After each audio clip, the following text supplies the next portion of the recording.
All right, class, I am going to show you how I stretch my watercolor paper.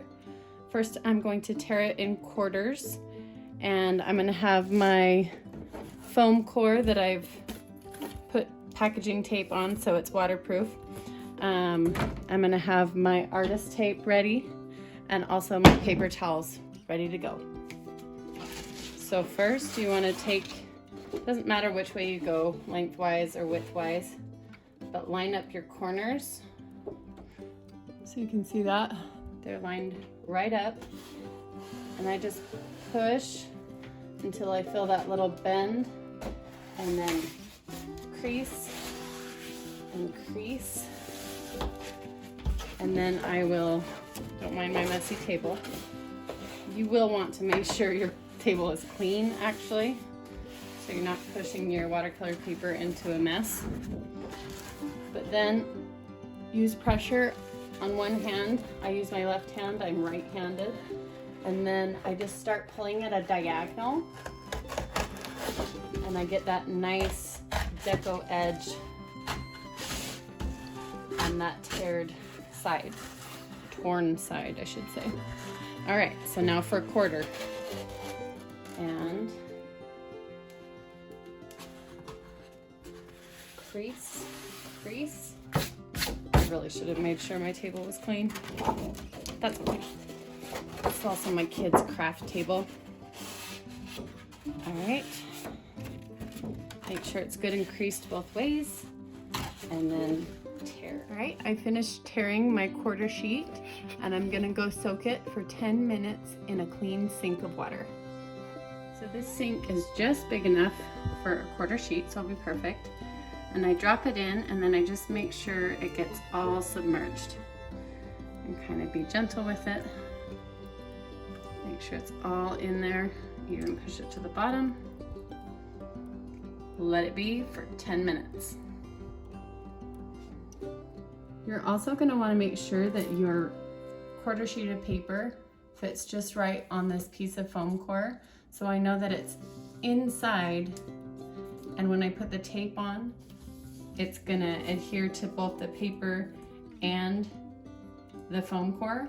If you're using clips, it'll be especially helpful when it's close to your edges, so that you can clip it and hold onto it, and it's not too far away like that.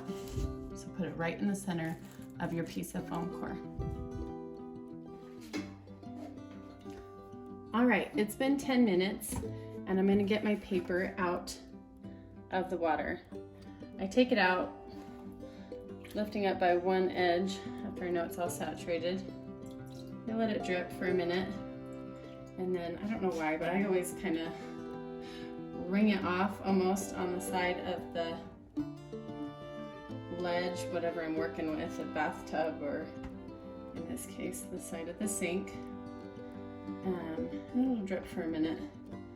That just gets kind of the last little bit off, because I don't want it dripping wet going onto my piece of foam core.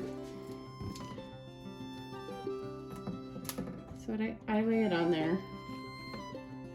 Not too concerned yet about being right in the center, because I like to dab it off a little bit, especially on my sides, but trying to keep it even.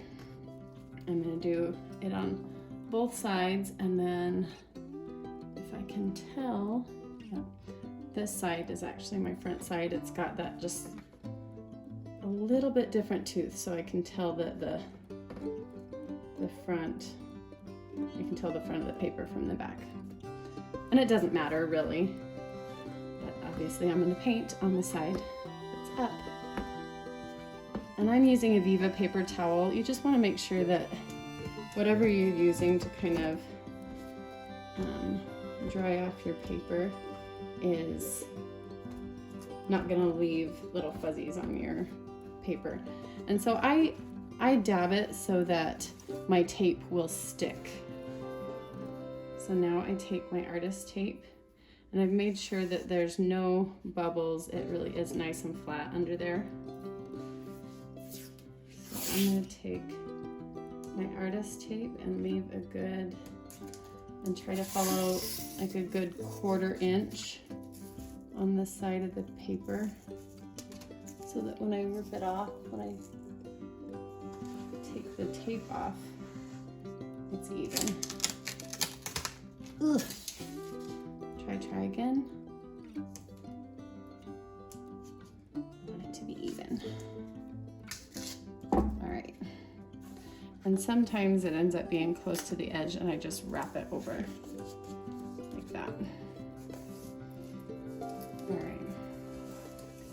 I always do the sides next, so make sure there's no bubbles and it's all laying flat. Try to hit that 1/4 inch.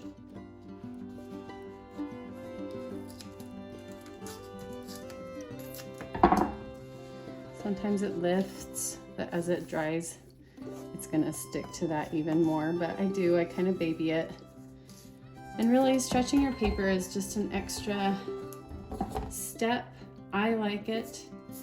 I really don't like those bubbles in my paper while I'm painting, but you don't have to do it. There are other ways afterwards, after your painting is done, that you can try to manipulate those bubbles out.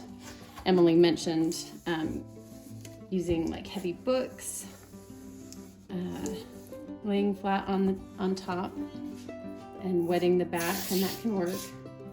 Again, our last edge, making sure it's just uniform, and I get a 90-degree angle on my sides, on my corners.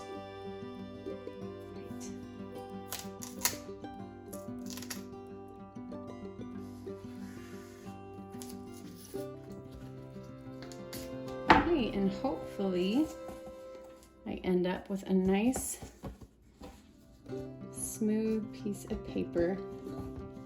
I like to look at it to see if there's uneven sheens of dampness on there. And I can see it looks pretty good. This edge wants to lift a little bit. So this is where I could use clips just to keep that paper in place right now and that tape actually sticking to it. But for now, I'm just gonna leave that and be prepared to paint tomorrow.